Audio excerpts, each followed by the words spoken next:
So good morning, everyone. We're so glad that you've taken some time today to join us and refine our craft. We are very lucky to have two members of the Amplify team on today to help us out. Carla Small, she's going to help us with the chat box and answering questions. So we encourage participants to use the chat box. And at the appropriate time, Carla can hop in and just help us with that. Today, our presenter is Shane Cusumano, and he is in Austin, as he said, very close by. Joined Amplify in 2014 and continues to work with middle school literacy curriculum.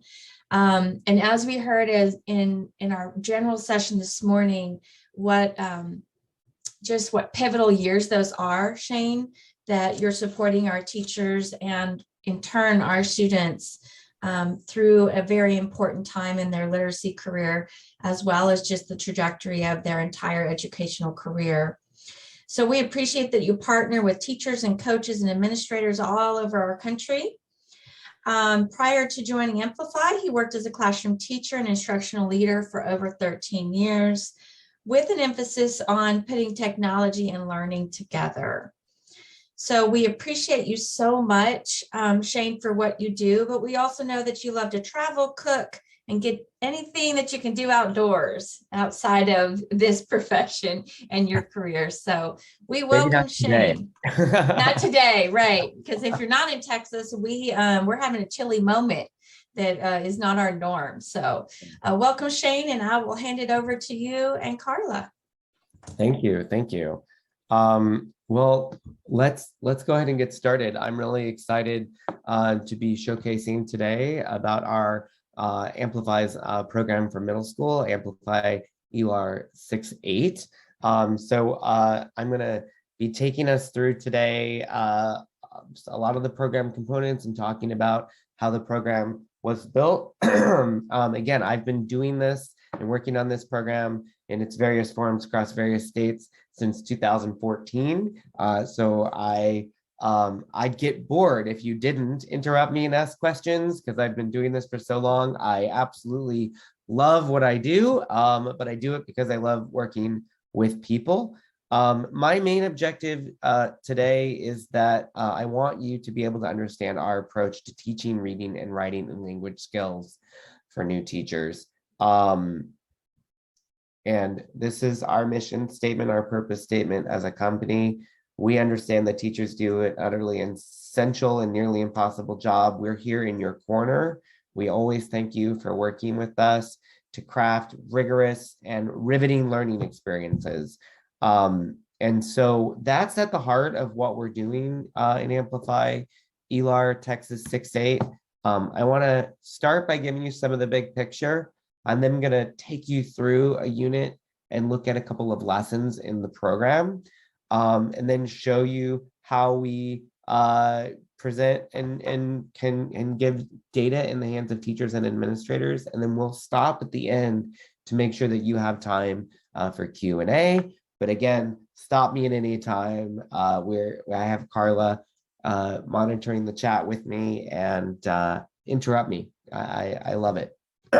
So our our program was developed as a comprehensive core curriculum in tandem with the state of Texas. So we worked very closely with TEA and with the state to develop this curriculum.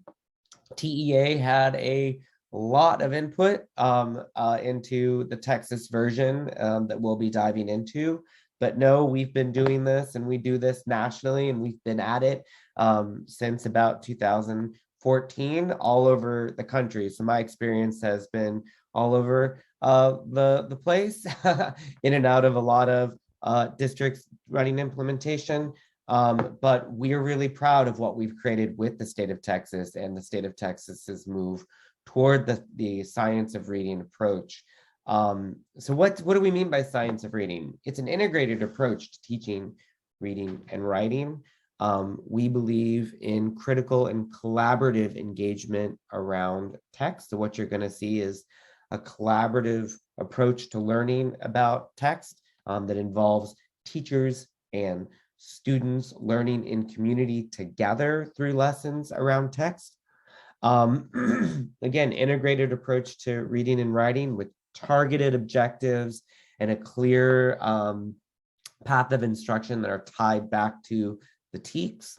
The text is always at the center of what we're doing. Again, teaching students how to be lifelong readers with units that are designed with texts that are above their independent reading level, again, because we are working collaboratively to gradually release the students toward independence in reading what are ultimately high school level texts. Multimodal and strategic use of technology. So a teacher can really be in the deciding chair of how much technology they're going to use, and we'll look closely at that. But when and where technology is used, we can provide the most supports for students in the form of scaffolding to meet those high expectations, and then data that teachers can use to action upon in deciding how to roll out upcoming lessons and provide really timely feedback, which we know is really important for student progress. So I love this quote. Amplify gives middle schoolers really engaging text to sink their teeth into. And the texts that we're working with are, again, above their independent reading level. And so we could do a whole session. I highly would advise anyone who hasn't already to subscribe to Amplify's Science of Reading podcast. We dive in weekly into really interesting discussions around the science of reading and research-based instruction and high-quality instructional materials and what that means at various grade levels, but a lot of the podcast dives specifically into 6-8. But this idea of our job at the middle school level is to provide the students with opportunities to learn how to be increasingly strategic in their reading and in their language comprehension, and increasingly automatic in their word recognition. And we want to be able to support a deliberate synthesis of those comprehension strategies. And so we do that with texts that are, again, often above their independent reading level, specifically because they are with you together in class. They are with their educator, they're with their peers. And like anything else in life, it's really important that we learn to do things through gradual release, that we are doing things together first and with guidance first, and then learning how to do them independently. So we put difficult text in front of the students. We want to really leverage that group think and the power of working with a teacher to teach kids how to get into difficult texts. So you can see here some of our grade overviews for 6 through 8. Again, following the TEKS, we've got various genres that the students are getting into, narrative up front in every grade, but we're also looking at nonfiction texts, looking at the Yellow Fever in 6th grade, or diving into the biographies of Frida Kahlo and Diego Rivera in 7th grade, or brain science, looking at how the human brain works in 7th grade, or in 8th grade, uncovering the history of the Holocaust, or some of the history around Frederick Douglass and the American slavery. So the program, it can be done completely digitally. Coming in 2022 and in 2023, there will also be print components available. And so a district or a teacher can really be in control of how much digital they're going to do. Again, a teacher may be planning and doing all of their planning and understanding around a lesson completely digitally, or he or she may be using a print teacher guide to understand those lessons, and they have that choice. Regardless of how a teacher is teaching digitally or in print, they're always going to need a projection of some kind. So the teacher is always going to need to be able to project the lesson, even if his or her students are learning in the print edition. And we'll talk more about why as we dive in. From the student's perspective, you may be doing everything completely digitally. We certainly think there are real advantages to doing almost everything that the students are doing digitally. Our CRIMSI pilots are running across the state completely digitally right now. We have very happy students and teachers. When things are done digitally, we can auto score everything for the teacher and provide really powerful data back for the teachers.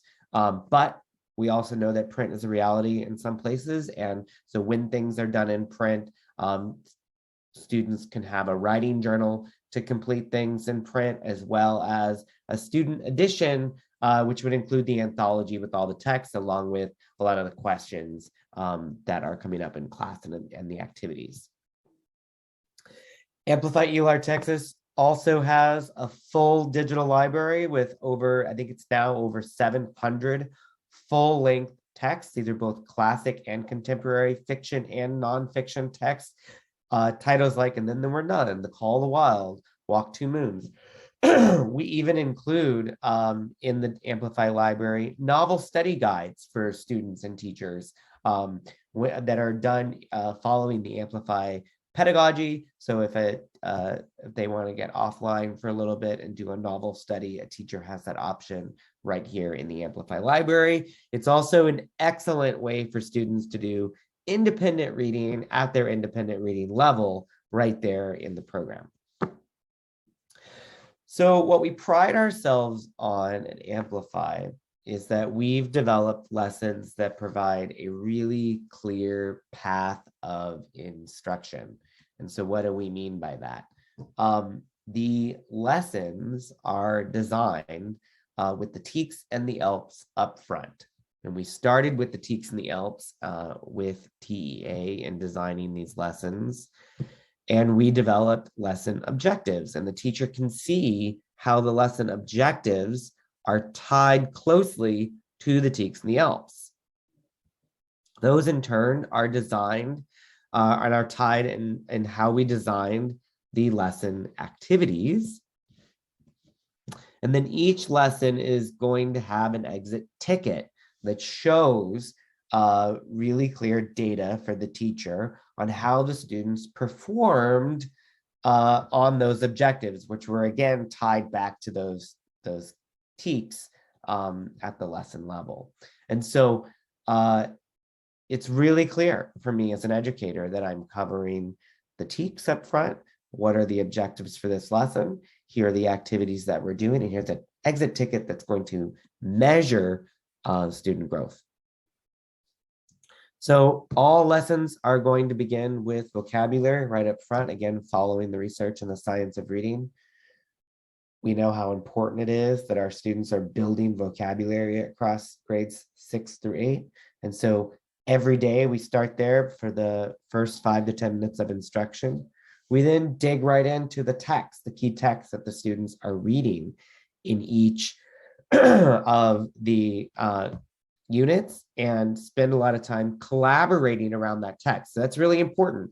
We're not putting the students on the computer and asking them to read the text on their own. We are doing activities together as a class that are teacher-led, and the kids are working collaboratively with peers to analyze and interpret the text together.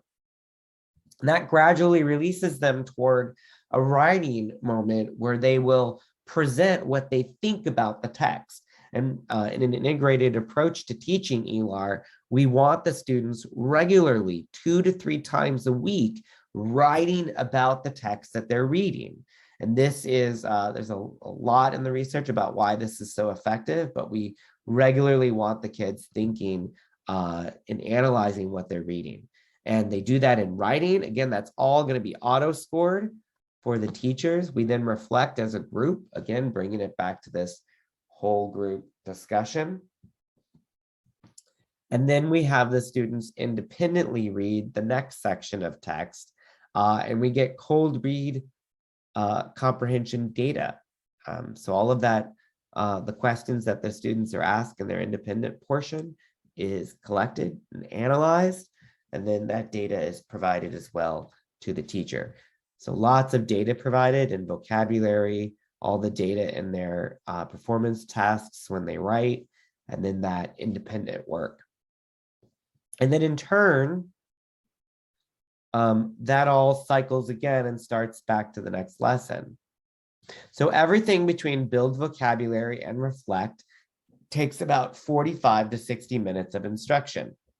You would add on to that in the independent work. Many teachers will send that independent work to be done at home or outside of class time. If that's not a reality in your school or district, you may decide that that independent work is done as part of the daily lesson. That would mean that teachers might get through more like 2 to 3 lessons in a week.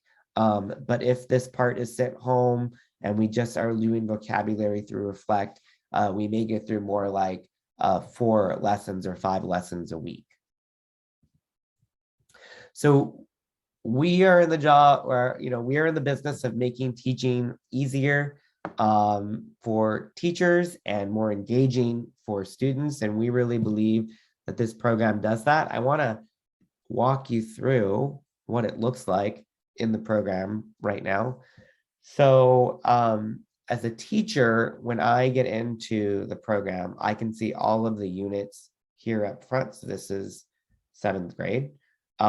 Each of our units is designed, all of our units were designed together to spiral across the year.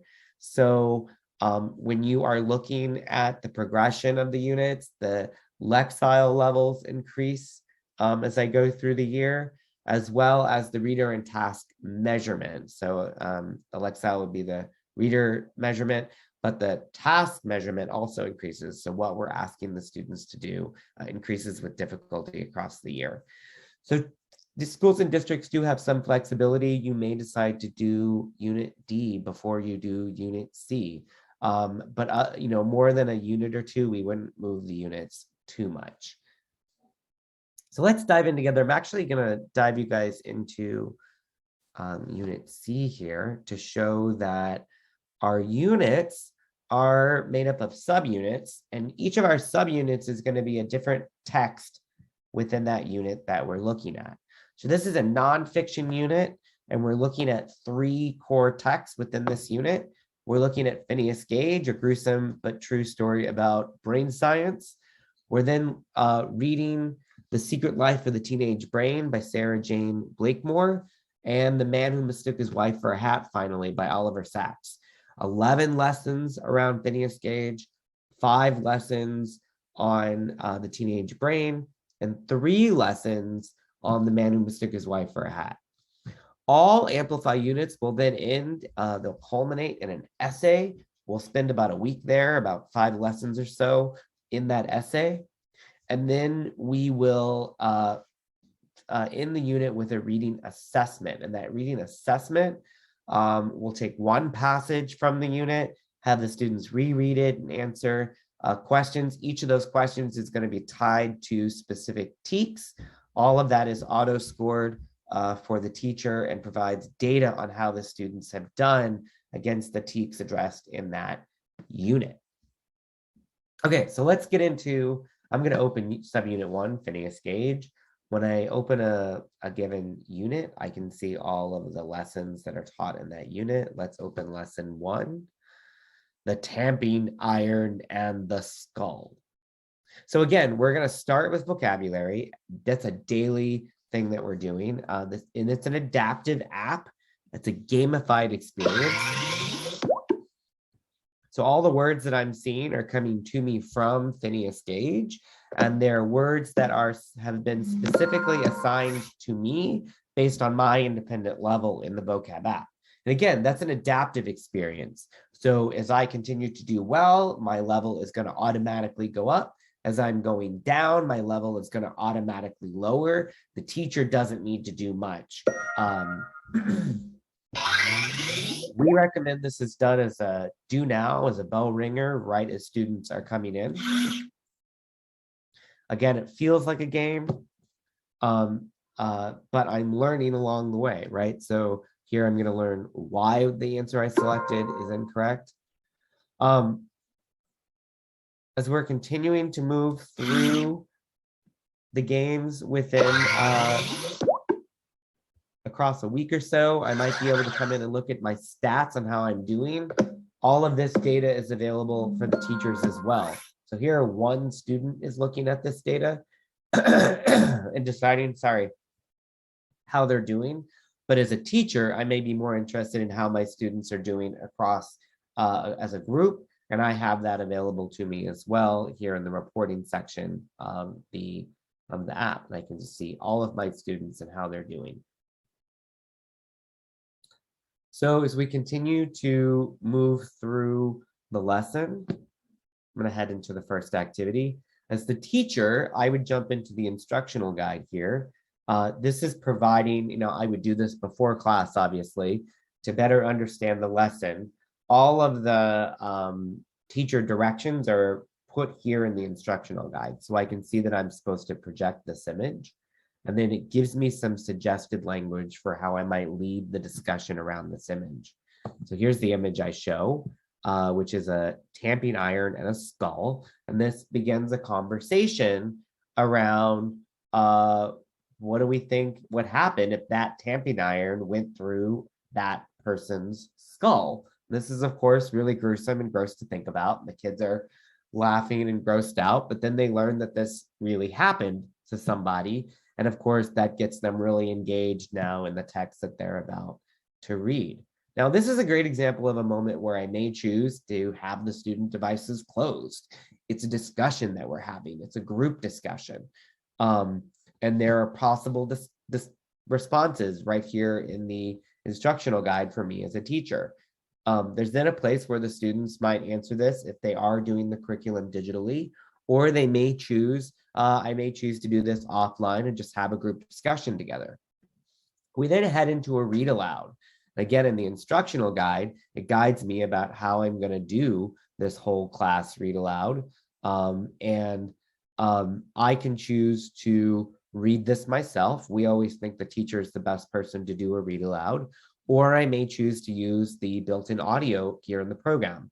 Now, the students and the teachers both have this built-in audio that's in the digital text. The built-in audio is not like a Siri or an Alexa reading the text. These are professional actors that we paid to come in and perform the text. So let me get delicate job of setting explosives. Phineas had his tamping iron made to order by a neighborhood blacksmith. So students who need that scaffold might have headphones and be continuing to be listening to this text, even in moments where they're supposed to be working independently. Students and teachers also had paragraph and line numbers in the digital text. Of course, for working with the text in print, the paragraph and line numbers are printed right there. In the digital text here, I have what are called reveal words. So as I get to the word bedrock and I'm like, I don't know what that means, I can click on bedrock and just see that it means solid rock, or iron will. I'm an English language learner. I'm not used to that expression. I can see that it means strong determination. Okay, and I would click that. Questions are asked along the way. Again, if we're working digitally, I can answer these questions digitally. And then as a teacher, I might display the results to our questions for everybody. If we're working offline, this might just be a discussion question, or kids might be answering in the print edition if they have it. Okay, so as we move through the activities, all of the activities are designed to get back at the text. Kids are going to be highlighting and annotating things as they discuss different moments in the text that they think are important. Kids can change the paragraph, they can change the highlighting colors. Sometimes as a teacher, I may specifically tell them, highlight this item in red and this item in yellow, so that we can think back to later. Of course, we could be all doing that in print as well. Okay, so all of this work that the students are doing when they're doing it digitally is auto-scored for the teacher. So as a teacher, I get all of that data on how the students are doing, and I don't have to spend my time scoring the student work because it's auto-scored for me. There is also scaffolding built right into the program. So I may be looking at this activity where the students are supposed to do some reading and answering questions and think this is going to be difficult for some of my students. So I could assign students this level with more scaffolding, where we really break the questions down a bit differently and provide, let me jump back here, some different types of activities for students to do. We're often shortening the text that the students are looking at. We're asking them fewer questions. Okay, so here again, here's the core level where students are answering just a couple questions, but I may have students answering slightly different worded questions, simplified questions, or questions where we're giving them certain details from the text instead of asking them to find it on their own. Really easy for me to group students into their different levels. All I have to do is come in here and drop a student, drag and drop a student into a level. They will stay at that level indefinitely until I move them again. Note there is a level especially designed for my English language learners.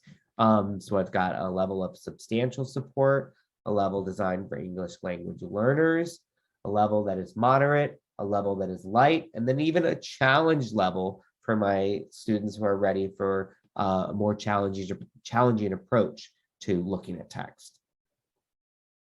Okay, again, every lesson is going to end in an exit ticket where we're asking students to look at a specific piece of the text and then asking them questions that are going to feel very much like the questions they'll see on the new STAR exam.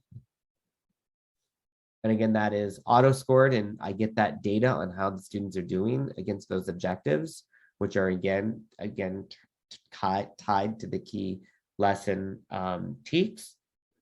And then we head into some independent reading that I'm going to do as a student on the text. And again, all of this is auto-scored, giving the teacher really clear reading comprehension data, cold read comprehension data.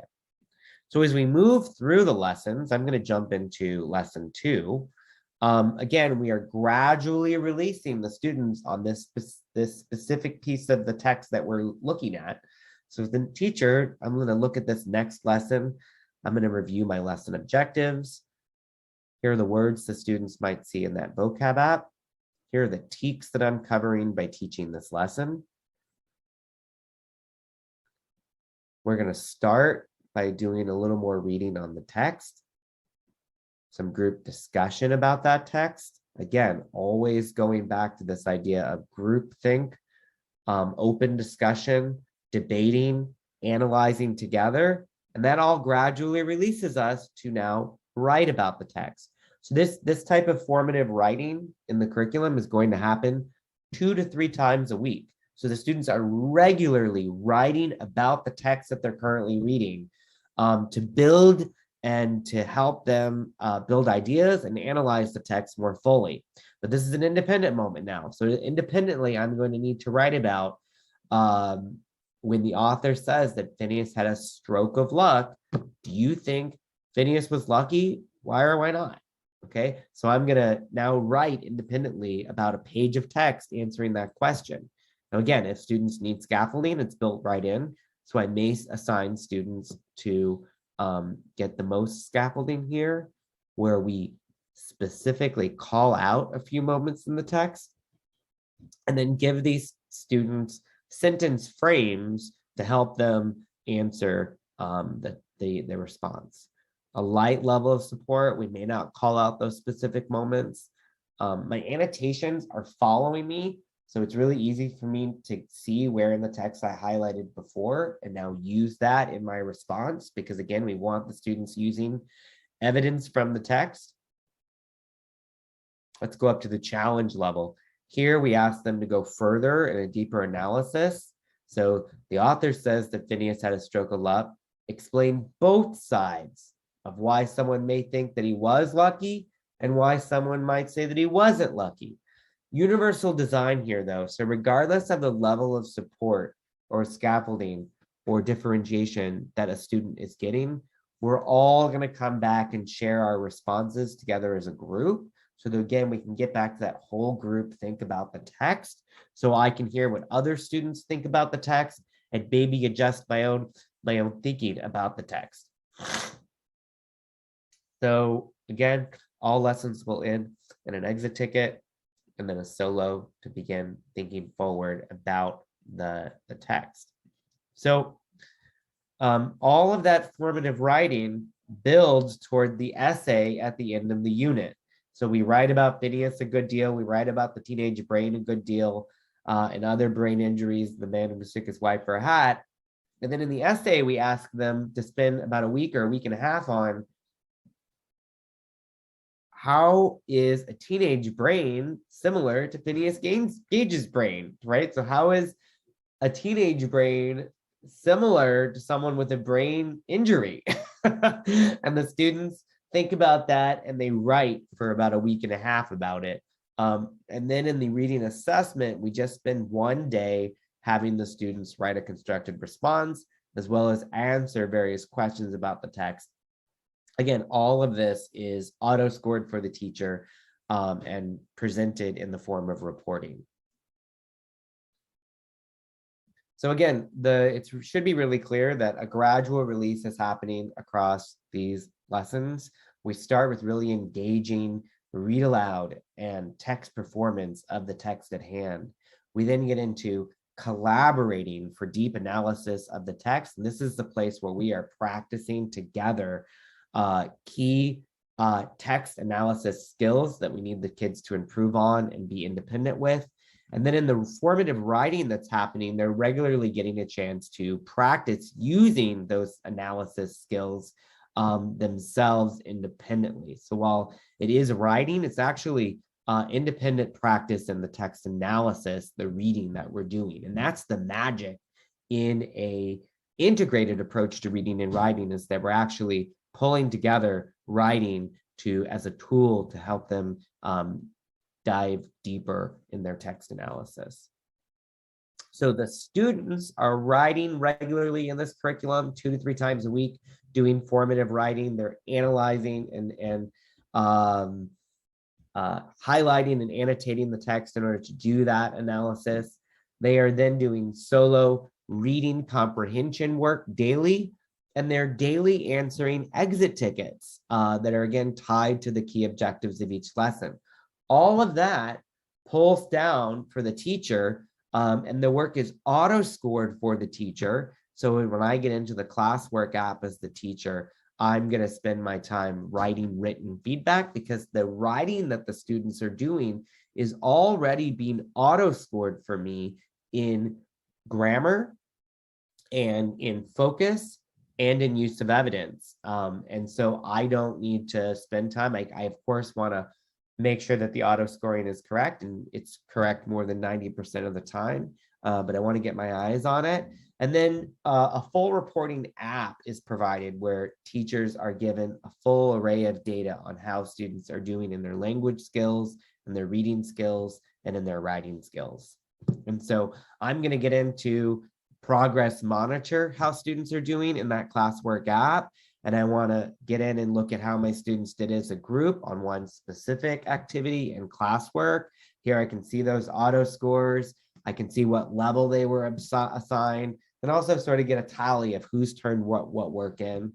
But then in the reporting app, I'm going to get specific data on how my students are doing in conventions as a group and individually. You can see down here, each student's name would be listed, an average of how they've done on the last 3 lessons, as well as a running tally on how they did in conventions. In this example, it's conventions for each lesson in this unit.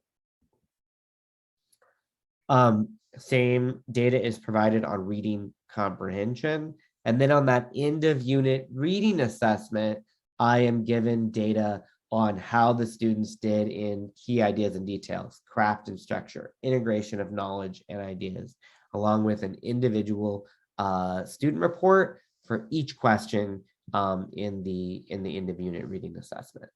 And again, those questions are tied back to specific TEKS, so I get really clear data on how my students are performing on the TEKS. And you will find that these questions are aligned to the new redesigned STAR assessment, which is going to, of course, be reconfigured to follow the science of reading approach to teaching reading.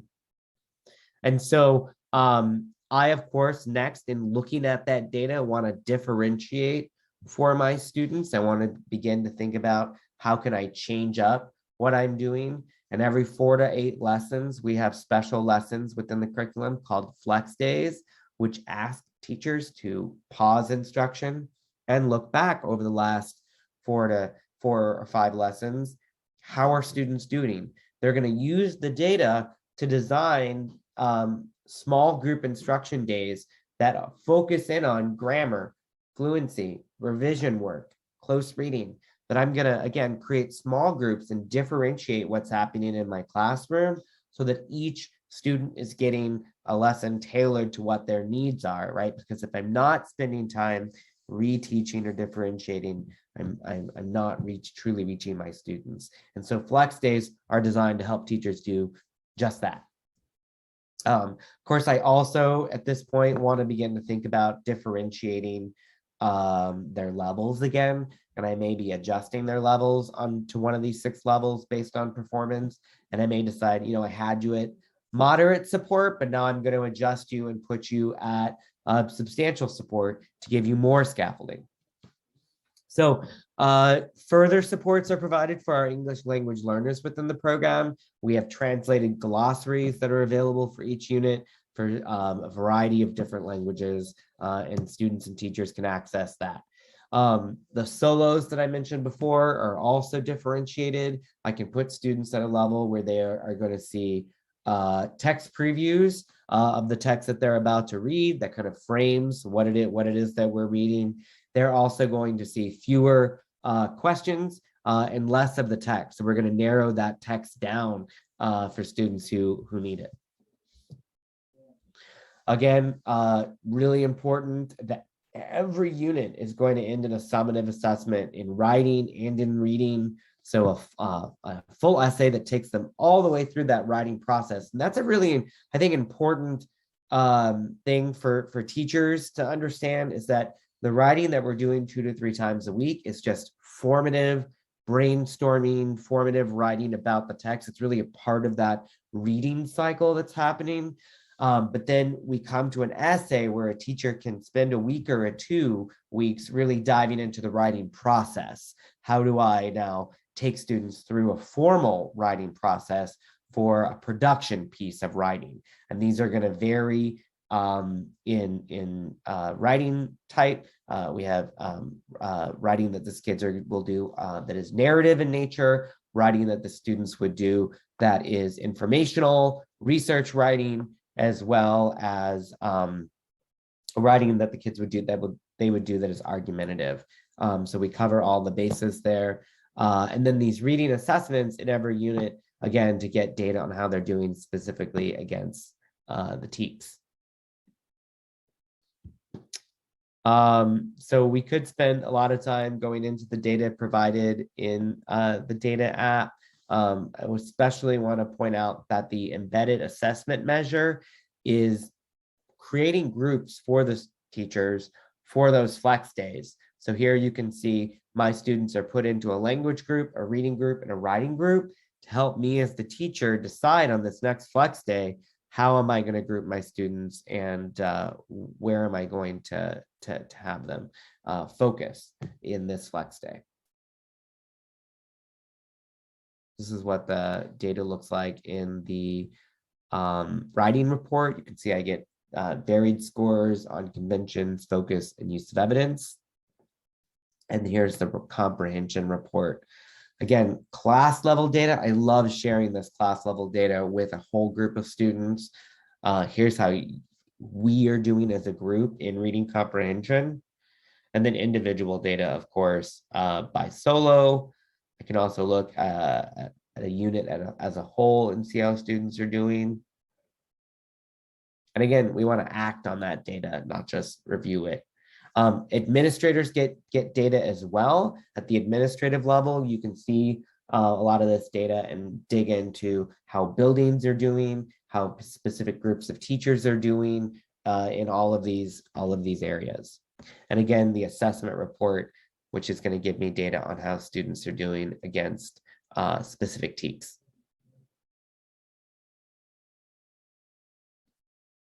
So here's that administrative level data that is showing me outcomes in writing and in grammar district-wide. And then I may be diving in and looking, let me show a quick video. Amplify ELA grade 6 through 8 school and district administrators now have self-service access to usage and outcomes reports. Reports are available directly from your Amplify My account and updated every 24 hours. Upon login, administrators can easily monitor total active students and teachers on the snapshots page. From here, administrators can navigate to explore reports or download data. By clicking on Explore Reports, administrators can navigate to both usage and outcome reports. District administrators or multi-school administrators can use the drop-down menu to filter a specific school.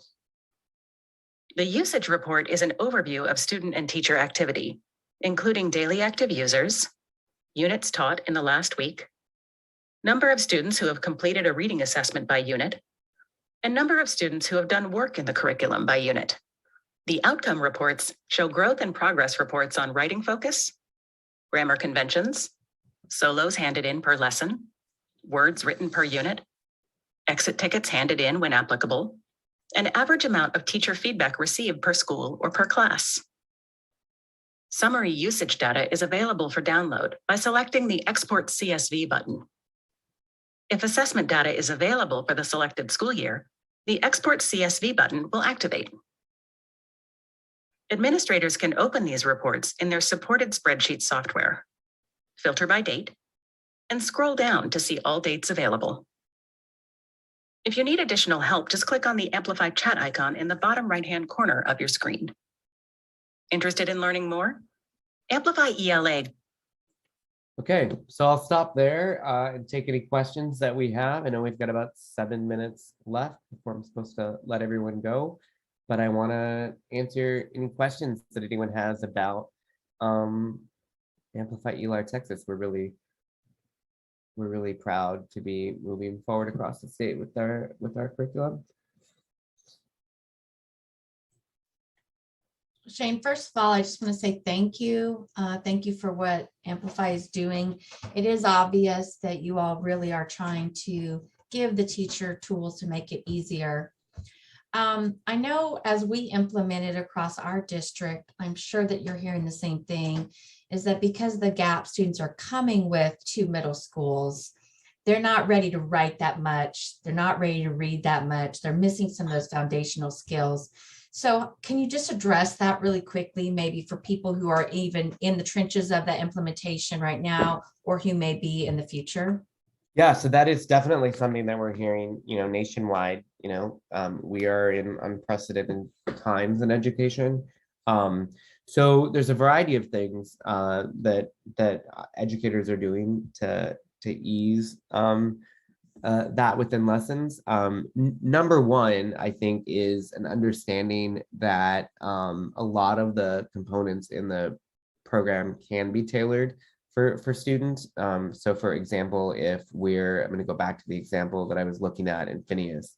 If we're in a lesson like Phineas, the vocabulary is already adapted to them, right? I've got the scaffolding that's built in, but then as a teacher, I may be looking at a lesson and saying, okay, I really want to make sure they understand about the tamping iron piece here, and really get into that discussion with them, right? Because the more time I spend here helping them understand this, the easier the time we're going to have here. The other thing, is we know that for all students, regardless of their level, that this is one of the things the science of reading tells us, their oral comprehension is well ahead of their independent reading comprehension. And we're finding that to be even more true this year, that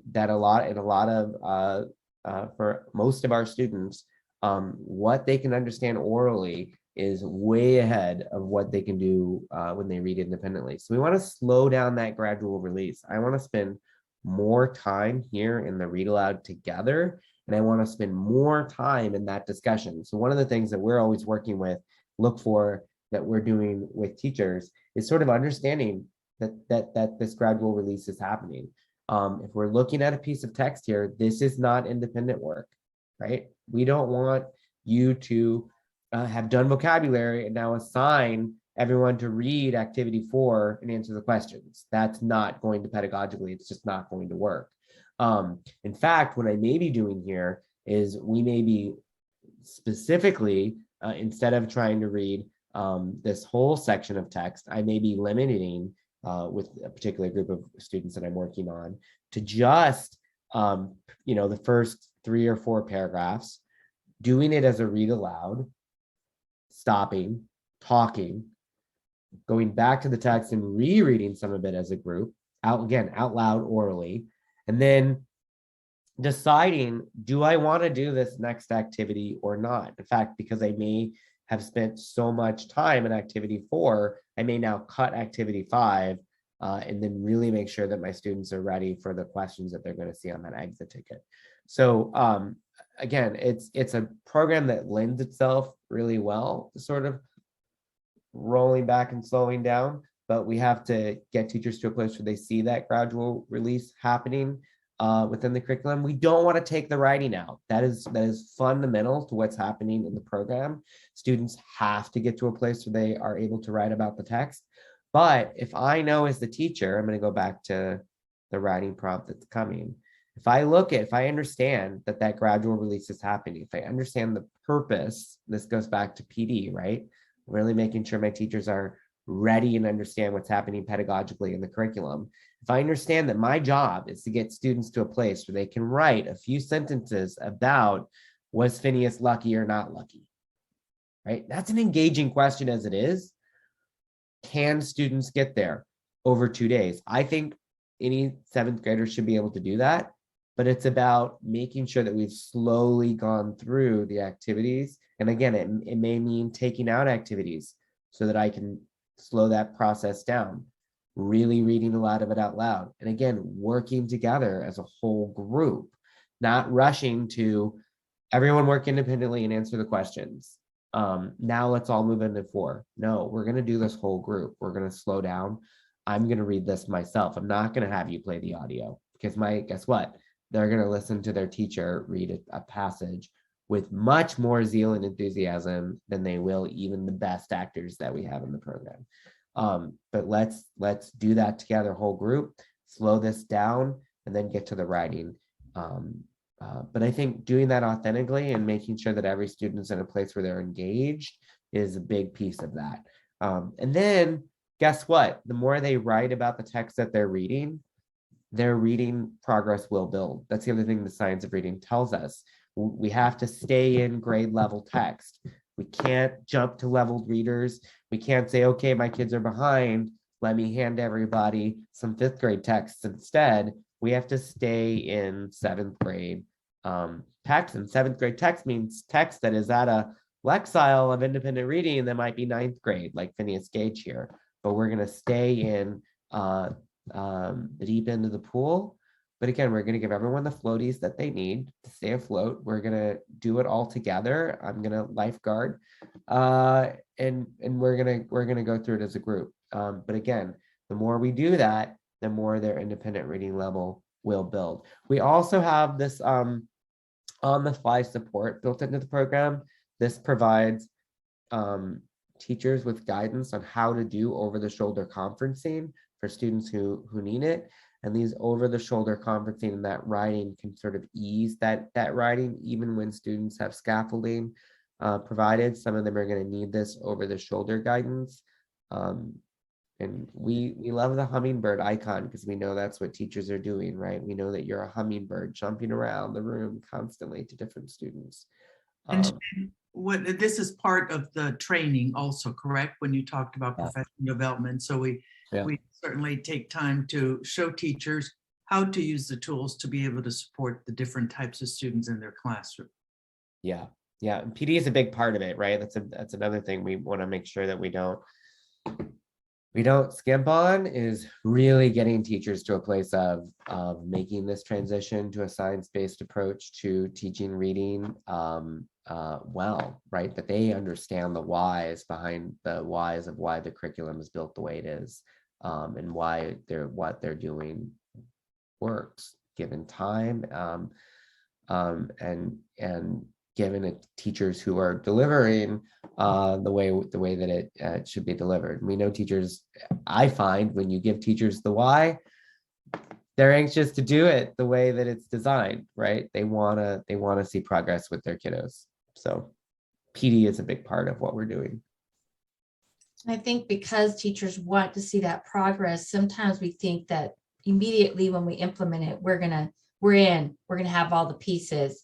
And I know that the last session I was in, we addressed, year one of implementation, you're kind of just getting used to all of the resources and where are they. And then we have to allow ourselves a trajectory of our own learning and our own implementation, right? So we're not going to know it all year one, month one. We're going to do the best we can and continue to layer that PD year after year to get better and better at our craft.